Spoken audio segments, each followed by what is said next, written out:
तो आज की इस मूवी में देखोगे आप एक ऐसे हवसी महाचादर मोद स्टेप ब्रदर को जो कि अपने स्टेप सिस्टर को ही पलटा के ठोक देता है। अब भाई साहब न सिर्फ शादी के पहले, इसके साथ साथ वो शादी के बाद भी ऐसी गंदी हरकतें उसके साथ कंटिन्यू करता रहता है। ये सब कुछ वो कैसे कैसे कहाँ कहाँ किसके साथ क्यों क्यों कितनी कितनी बार किस किस पोजीशन में करता है, ये सब तुम आज की इस वीडियो में देखने वाले हो। तो चलिए ज्यादा देर ना करते हुए हम एक्सप्लेनेशन स्टार्ट करते हैं। पर उससे पहले गुरु तुम चैनल सब्सक्राइब कर लो अगर और भी ज्यादा तगड़ी तगड़ी मूवीज देखनी हो तो, क्योंकि आज तो तुम्हें घूमते फिरते टहलते हुए वीडियो मिल गई, जरूरी नहीं कि कल भी मिल जाए। चैनल सब्सक्राइब कर लोगे तो भाई साहब मैं खुद ही चलाऊंगा तुम्हारे नोटिफिकेशन में वीडियो लेकर। तो मूवी का नाम है क्लोज माई आइज और ये रिलीज हुई थी ईयर 1991 में। और इसे डाउनलोड कैसे करना है थोड़ा सा आगे बताता हूँ। तो मूवी स्टार्ट होती है और हम देख पाते हैं एक सौतेले भाई बहन को। एक्चुअल में दोस्तों ये दोनों बचपन में बहुत कम ही साथ रहे हैं, तो यहाँ पर एक दूसरे के साथ इनके बीच भाई बहन वाला कोई भी इमोशन नहीं है। तो यहाँ पर वो देखता है कि नेटली किसी बात को लेकर के उदास है, हताश है, निराश है। तो जब वो उससे पूछता है तो वो बताती है कि उसका ब्रेकअप हो गया है और यहाँ पर उसके बॉयफ्रेंड ने पहले तो उसे अच्छे से ठोक बजा लिया है, बिल्कुल फाड़ के रख दी और अब वो शादी नहीं करना चाहता। और ये बात जब वो रिचर्ड को बताती है तो रिचर्ड उसे थोड़ा सा अच्छा फील कराने के लिए बाहर घुमाने ले जाता है, उसे काफी ज्यादा एंजॉय कराता है, काफी ज्यादा बातें करता है, बाहर खाना खाता है वगैरह वगैरह, जिससे नेटली का भी मूड काफी अच्छा हो जाता है और वो इतना ज्यादा भावनाओं में बह जाती है कि वो रिचर्ड को ही चुम्मा दे देती है। जिसके अगले ही पल नेटली को रियलाइज हुआ कि वो उसकी स्टेप सिस्टर है, परंतु यहाँ पर रिचर्ड को घंटा रियलाइजेशन नहीं होता। वो तो और भी ज्यादा खुश हो जाता है कि चुम्मा मिल गया बाबू, मतलब चुम्मी मिल गई है तो पच्ची भी मिल ही जाएगी। खैर इसके कुछ दिनों के बाद रिचर्ड को अपने जॉब के सिलसिले से बाहर जाना पड़ता है, पर यहाँ पर नेटली उससे बोलती है कि वो उसे कॉल तो करेगा ना और मिलता रहेगा ना, जिस पर रिचर्ड भी हाँ बोल देता है और वो निकल जाता है। पर हम देख पाते हैं सीन शिफ्ट होता है 2 सालों के बाद और यहाँ पर एक भी बार रिचर्ड ने नेटली से बात करने की कोशिश नहीं की थी, जिस पर अब 2 सालों के बाद नेटली उसे कॉल करती है और उससे बोलती है कि तुम तो मुझे एक दिन बाद ही कॉल करने वाले थे और मुझसे मिलने आने वाले थे, क्या हुआ तुम भूल गए क्या कि मैं तुम्हारी स्टेप सिस्टर हूँ। जिस पर हम यहाँ पर रिचर्ड को देख पाते हैं जो कि अपनी ही सेक्रेटरी के साथ धगा पेल करने में लगा हुआ था और नेटली की कॉल की वजह से वो डिस्टर्ब हो जाता है। पर यहाँ पर वो कुछ ज्यादा रिएक्ट नहीं करता और बोलता है कि हाँ मैं तुम्हें जल्दी ही कॉल बैक करूंगा। परंतु भाई साहब इसके बाद भी वो कभी कॉल नहीं करता और काफी साल और बीत जाते हैं। यहाँ पर नेटली ने अब शादी भी कर ली थी सिंक्लेयर नाम के एक बंदे के साथ। तो शादी के कई सालों के बाद एक बार नेटली फिर से रिचर्ड को कॉल करती है और उससे कहती है कि तुम मेरी शादी में भी नहीं आए, आखिरकार तुम चाहते क्या हो। चलो ठीक है इसी हफ्ते तुम मेरे घर आओ लंच पर, यहाँ पर मैं तुम्हें अपने हस्बैंड सिंक्लेयर से भी मिलाऊंगी और मैं तुम्हें अपना बहुत अच्छा सा घर भी दिखाऊंगी। जिसके अगले ही दिन रिचर्ड पहुंच जाता है नेटली के घर और यहाँ पहुंच करके रिचर्ड को पता चलता है कि आज नेटली का बर्थडे भी है। खैर यहाँ पर जब वो लोग बर्थडे सेलिब्रेट कर रहे थे तो हम रिचर्ड को देख पाते हैं कि उसकी नजरें सिर्फ नेटली पर ही थी। जिसके बाद उसी शाम हम देखते हैं नेटली को जो कि रिचर्ड से मिलने के लिए उसके घर पर आई है और यहाँ पर वो उसके घर आकर के उसे तुरंत ही चुम्मा दे देती है। भाई साहब इसे देख करके रिचर्ड भी एक पल के लिए घबरा जाता है कि अरे मैया योका देख लियो, लेकिन इतने में ही अगले पल नेटली खुद ही पीछे हो जाती है क्योंकि उसकी भी फट रही थी कि उसने क्या कर दिया। पर भाई साहब अब तुम रिचर्ड को तो जानते ही हो, एक नंबर का हवसी लौंडा, उससे अब रहा नहीं जाता और वो तुरंत ही नेटली को घोड़ी बनाकर उसे पीछे से ठोकने लग जाता है। इस बीच हम देख भी पाते हैं कि नेटली उसे रोकती नहीं क्योंकि उसका भी कहीं न कहीं घोड़ी बनने का मन था।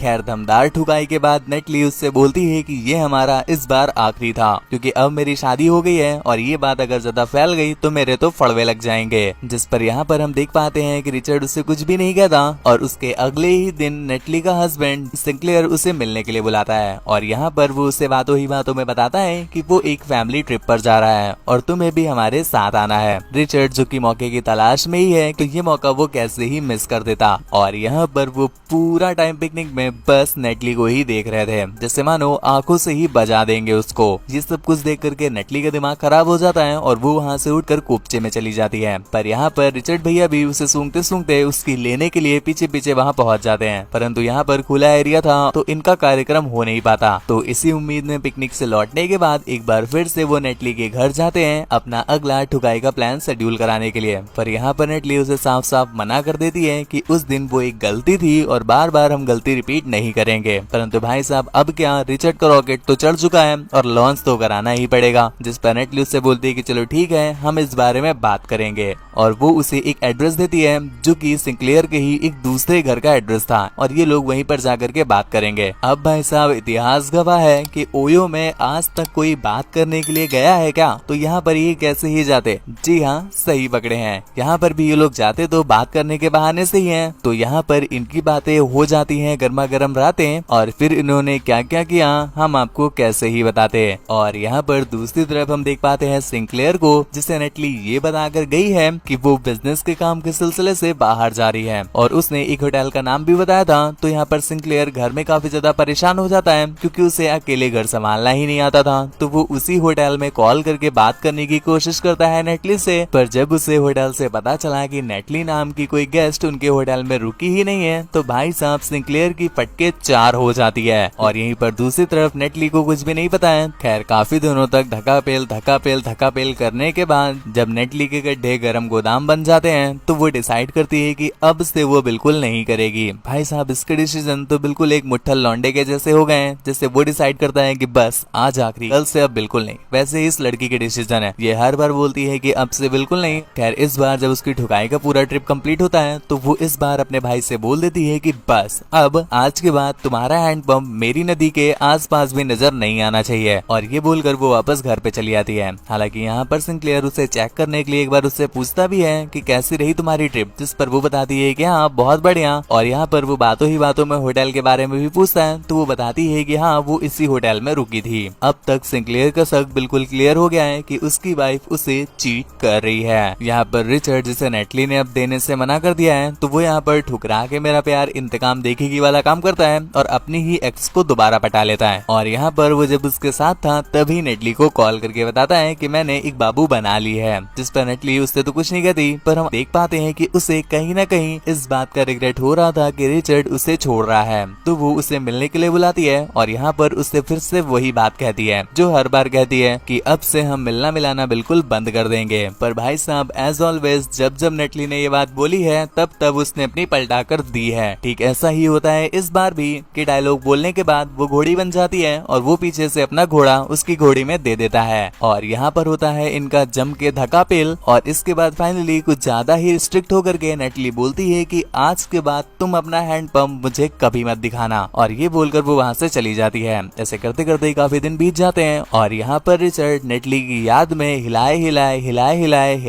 बर्बाद होता जा रहा है। और अब उससे हिलाए रहा नहीं जाता तो वो जाता है सीधा सिंक्लेयर का घर नेटली से मिलने के लिए। पर यहाँ पर नेटली घर पर मौजूद नहीं थी तो सिंक्लेयर उसे अपने साथ चलने को बोलता है। और यहाँ पर बातों ही बातों में सिंक्लेयर ने उसे बताया कि मुझे मेरी वाइफ पर अर्थात तुम्हारी सिस्टर पर शक है, क्योंकि एक बार वो बिजनेस की ट्रिप बोल करके बाहर गई थी पर वो तो किसी होटल में रुकी ही नहीं थी। ये बात जब रिचर्ड ने सुनी तो भाई साहब उसकी तो फटके हाथ में ही आ गई। पर यहाँ पर वो कुछ भी रिएक्ट ना करते हुए बस उसकी बातों में इंटरेस्ट लेकर हाँ करने लग जाता है। और कुछ देर के बाद नेटली भी वापस आ जाती है। तो यहाँ पर नेटली रिचर्ड को बताती है कि मैं अपने हस्बैंड के साथ अमेरिका शिफ्ट होने जा रही हूँ और तुम अब यहाँ पर बैठ करके बस हिलाते रहना। इस बात से बेचारा रिचर्ड काफी ज्यादा टूट जाता है कि भाई साहब एक ही सोर्स था उसे लेने का और वो भी अब नहीं मिल पाएगी। तो इस पर वो काफी ज्यादा दुखी हो जाता है। इसलिए उसे समझाने को नेटली एक बार रेस्टोरेंट में बुलाती है और उसे बहुत प्यार से समझाती है कि बाबू ये पकड़ो अपना हाथ और ये 3 उंगलियां फंसाओ नीचे और चौथी उंगली रखो आगे और इससे तुम दबा के मुट्ठी मारो, दबा के मुट्ठी मारो, दबा के मुट्ठी मारो, बिल्कुल कतई तुम्हारी पसलियां दिखने लग जाएं। अब ये बातें सुनने के बाद बेचारा रिचर्ड अत्यधिक दुखी हो जाता है और वहीं पर रोने लगता है। इसके लिए नेटली उसे एक प्यार की गोली देकर वहाँ से 9 to 11 हो जाती है। अगले सीन में हमें कुछ दिनों के बाद का समय दिखाया जाता है जहाँ पर नेटली और सिंक्लेयर फाइनली इस शहर को छोड़कर जा रहे हैं और इसके लिए उन्होंने एक पार्टी रखी है अपने सभी अच्छे दोस्तों के लिए। यहाँ पर रिचर्ड भी आ जाता है जो कि पूरी पार्टी में बस नेटली के कच्चे बादाम को ही निहार रहा था और उसके पीछे पीछे इधर उधर घूमने लग जाता है। नेटली को ये बात बिल्कुल भी पसंद नहीं आती तो वो उसे एक कोपचे में ले जाती है, परंतु यहाँ पर तो रिचर्ड ही उसे अपने कोपचे में ले लेता है और उसे धर गरियाता है कि तुमने मेरा बहुत ज्यादा यूज किया है, तुमने मेरी जिंदगी बर्बाद कर दी। जिस पर नेटली को भी कहीं ना कहीं रियलाइज होता है कि उसकी भी गलती है और ये दोनों ही ऐसी ही गंदी कंडीशन में सीधा पहुंच जाते हैं सिंक्लेयर के पास। और यहाँ पर सिंक्लेयर इनकी ऐसी कंडीशन देख करके समझ जाता है कि भाई साहब इनके ही बीच में कुछ ना कुछ चल रहा था। और यहाँ पर वो उन दोनों को क्लियर करता है कि एक्चुअल में हम लोग कहीं भी नहीं जा रहे हैं, ये तो मैंने जानबूझ जानबूझ करके अफवाह फैलाई थी ताकि मैं ये जान सकूं कि आखिरकार नेटली का आशिक है कौन। हमारे जाने की बात से उसकी तो झाड़ियां जल जाएंगी ही, और भाई साहब किसी और की नहीं बल्कि तुम्हारी ही झाड़ियां जली और मैं समझ गया कि तुम ही हो नेटली के आशिक। खैर यहाँ पर सिंक्लेयर उन दोनों को ही माफ कर देता है, सिर्फ एक शर्त पर कि ये लोग ऐसे कांड यहीं पर बंद कर देंगे, जिस पर वो दोनों ही एग्री कर जाते हैं और फाइनली यहाँ पर मूवी की एंडिंग हो जाती है। गुरु तुम्हें मूवी कैसी लगी नीचे कमेंट करके जरूर बताना।